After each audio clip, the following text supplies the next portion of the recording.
Yeah, the kicking job, they're all open, I guess, so to say. But who we kidding, right? But the kicking job is a battle between Tristan and Timmy for both jobs. Brian's involved in the kickoff job as well. He's doing a nice job with that. The fine line this time of the year is trying not to do too much in terms of like getting a bunch of kickoffs and then having Brian punt and then making sure he's got his time off. So we're just trying to be smart about how we're separating all that. But I think Brian's going to be our starting punter. I don't think there's any secret about that. But the kicking job is, I see as something that's going to extend at least for the next couple weeks. Do you feel like you need to give the guy who's going to kick against Minnesota as a place kicker like ample time to prepare mentally? Because you need to know like that entire week of that game. Yeah, I think so. But again, that I would love it for somebody to jump out and win the job. So as long as it's even, we've got to do our due diligence in making sure that we're preparing both guys right now to get ready.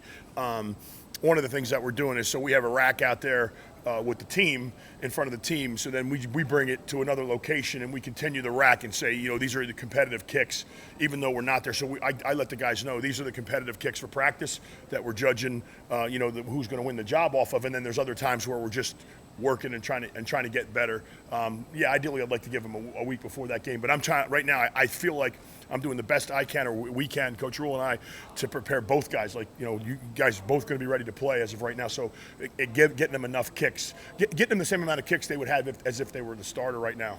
Would they be the same two guys for kickoff, then, or is there anybody else? Brian's involved in the kickoff too. So those three guys right now are involved in the kickoff job, and all three of those guys are good on the kickoff. So I'm not as concerned about. I'm not concerned about either job because they're both kicking the ball well. So it's not like they're struggling. So we're making a fair amount of kick. We're over 75% on the kickoffs, which isn't good enough, but they're both making enough kicks where I can see with a little bit of improvement we might be okay going into the year. Brian's the holder. Yep. Tristan has kicked in big situations in high school, and Timmy, of course, has a lot of experience in college.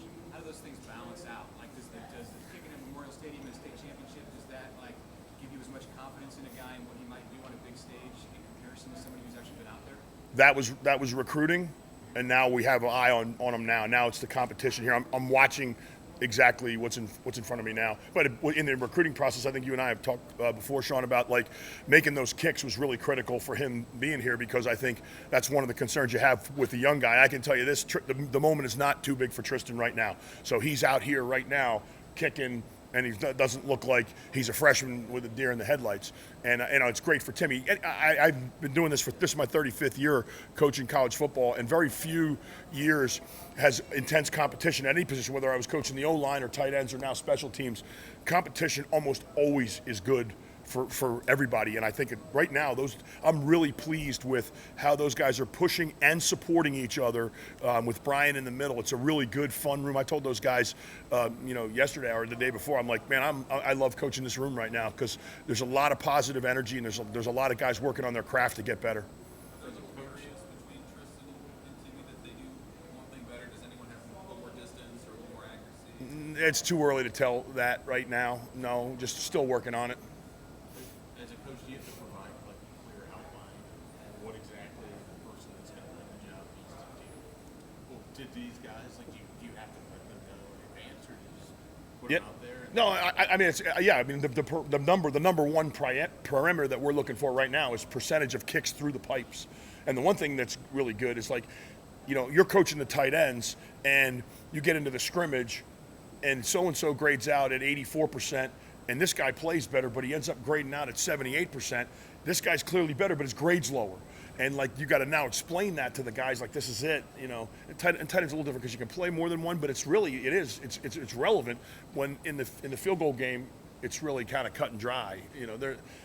There might be some other factor, but right now we're just trying to see who's going to put the ball through the pipes at a higher level. So that part of it's at the kicking position makes it a little bit easier. Is there a spot from where they're kicking from where it matters more that their accuracy would be higher? So, like, if a guy's better at kicking at 45 yards and someone's better at kicking 50, do you have to rate that all?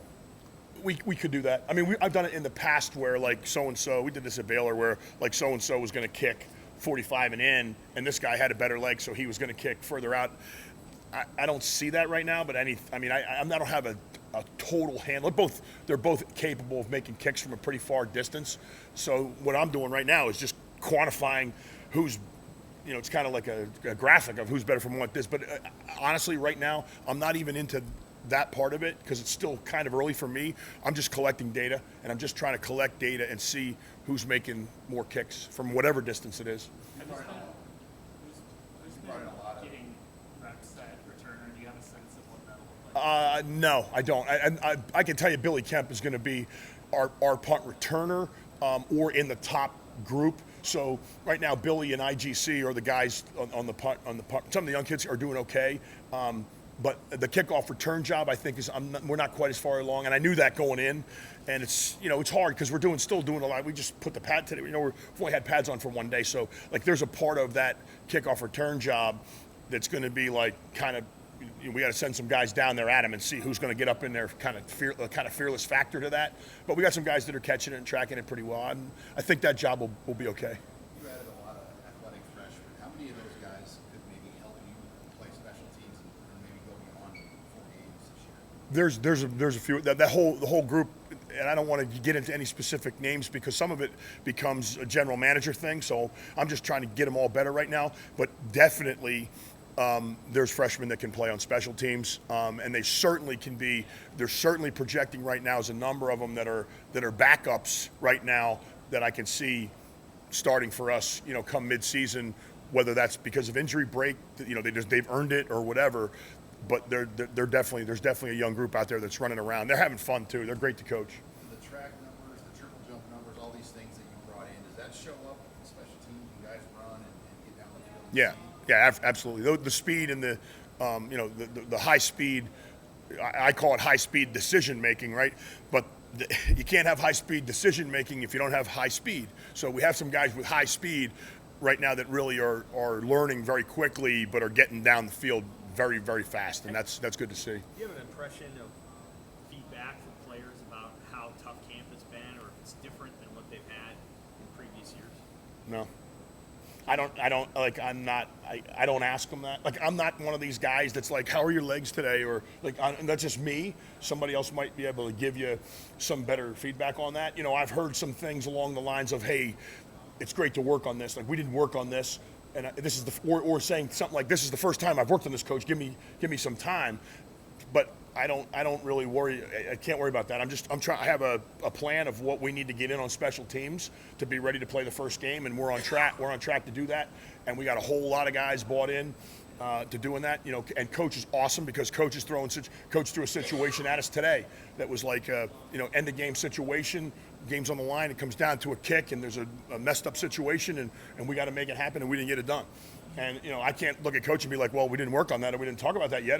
That's learning on the job, and we got that done today, and we need to do a whole bunch of that. But we're just trying to learn and get better every day. That's kind of what Rule's like. Like he'll just throw situations and you guys as coaches are just expected to kind of know what to do.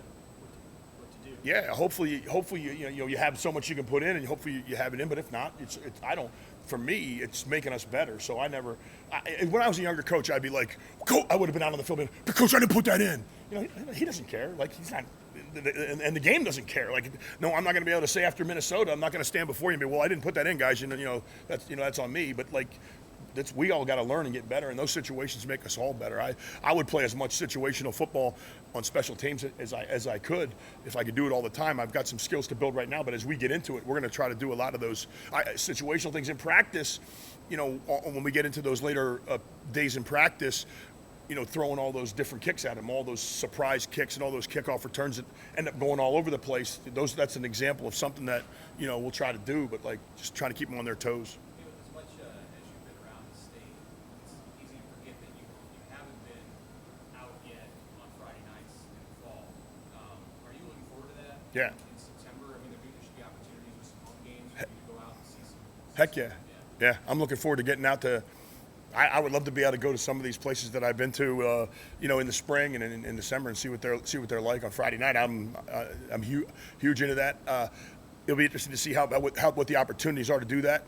well, my number one goal on Friday night's going to be like, how can I get the team ready and then go catch a game? So I don't know how far I can get or how that's all going to work schedule-wise, but I can imagine after seeing some track meets out in the central and the western part of the state, I can only imagine what a Friday night, football game is like. The guys put any pranks on you in the dorms yet? No, and I told him my son is involved in all that crap. So I told him, I said, if you do that to me, you're cleaning it up. So I've hedged my bets against all that nonsense. But I got enough of a sense of humor that I'll be all right. But there's a bunch of younger guys that deserve all that stuff. I'm good. When I walk into the dorm, I'd like to go to sleep within about 6 minutes if I can. All good, guys? Thank you.